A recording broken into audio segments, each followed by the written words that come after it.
کلام مقدس ہے عہد نامہ میں سے رسولوں کے اعمال کی کتاب، اس کا 28واں باب۔ ملتے میں جب ہم پہنچ گئے تو جانا کہ اس ٹاپو کا نام ملتے ہے، اور ان اجنبیوں نے ہم پر خاص مہربانی کی، کیونکہ میگھ کی جھڑی اور جاڑے کے سبب سے انہوں نے آگ جلا کر ہم سب کی خاطر کی۔ جب پولوس نے لکڑیوں کا گٹھا جمع کر کے آگ میں ڈالا تو ایک سانپ گرمی پا کر نکلا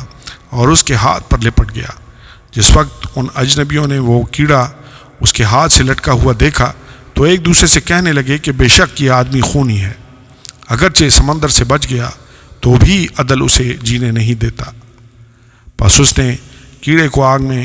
جھٹک دیا اور اسے کچھ ضرر نہ پہنچا، مگر وہ منتظر تھے کہ اس کا بدن سوج جائے گا یا یہ مر کر یکایک گر پڑے گا۔ لیکن جب دیر تک انتظار کیا اور دیکھا کہ اس کو کچھ ضرر نہ پہنچا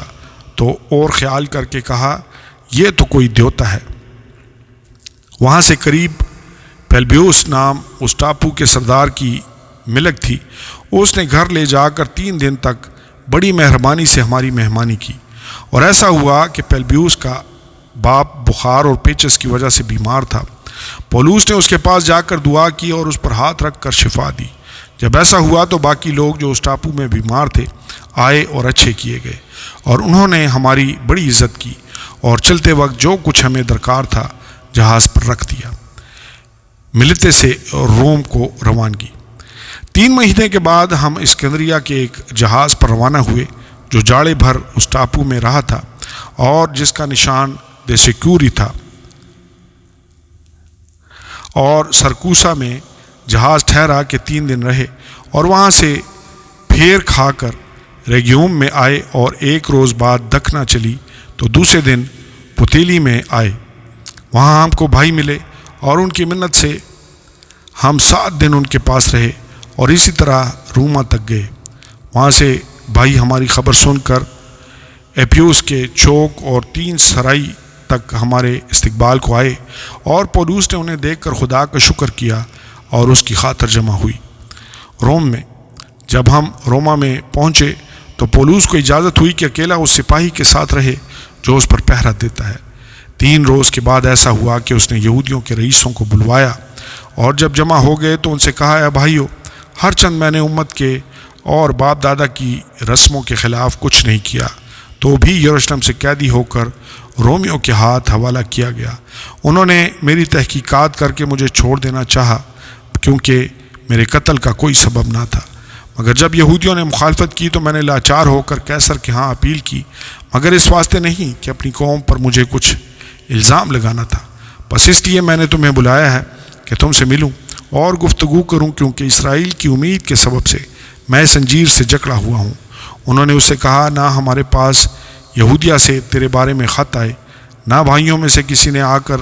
تیری کچھ خبر دی، نہ برائی بیان کی، مگر ہم مناسب جانتے ہیں کہ تجھ سے سنیں کہ تیرے خیالات کیا ہیں، کیونکہ اس فرقہ کی بابت ہم کو معلوم ہے کہ ہر جگہ اس کے خلاف کہتے ہیں۔ اور وہ اسے 1 دن ٹھہرا کر کثرت سے اس کے ہاں جمع ہوئے، اور وہ خدا کی بادشاہی کی گواہی دے دے کر اور موسیٰ کی توریت اور نبیوں کے صحیفوں سے یسوع کی بابت سمجھا کر صبح سے شام تک ان سے بیان کرتا رہا، اور بعض نے اس کی باتوں کو مان لیا اور بعض نے نہ مانا۔ جب آپس میں متفق نہ ہوئے تو پولوس کے اس ایک بات کے کہنے پر رخصت ہوئے کہ روح القدس نے یسایا نبی کی معرفت تمہارے باپ دادا سے خوب کہا کہ اس امت کے پاس جا کر کہہ کہ تم کانوں سے سنو گے اور ہرگز نہ سمجھو گے، اور آنکھوں سے دیکھو گے اور ہرگز معلوم نہ کرو گے، کیونکہ اس امت کے دل پر چربی چھا گئی ہے، اور وہ کانوں سے اونچا سنتے ہیں اور انہوں نے اپنی آنکھیں بند کر لی ہیں، کہیں ایسا نہ ہو کہ آنکھوں سے معلوم کریں اور کانوں سے سنیں اور دل سے سمجھیں اور رجوع لائیں، اور میں انہیں شفا بخشوں۔ پس تم کو معلوم ہو کہ خدا کی اس نجات کا پیغام غیر قوموں کے پاس بھیجا گیا ہے، اور وہ اسے سن بھی لیں گی۔ جب اس نے یہ کہا تو یہودی آپس میں بہت بحث کرتے چلے گئے، اور وہ پورے 2 برس اپنے کرایہ کے گھر میں رہا، اور جو اس کے پاس آتے تھے ان سب سے ملتا رہا، اور کمال دلیری سے بغیر روک ٹوک کے خدا کی بادشاہی کی منادی کرتا اور خداوند یسوع مسیح کی باتیں سکھاتا رہا۔ آمین اور آمین۔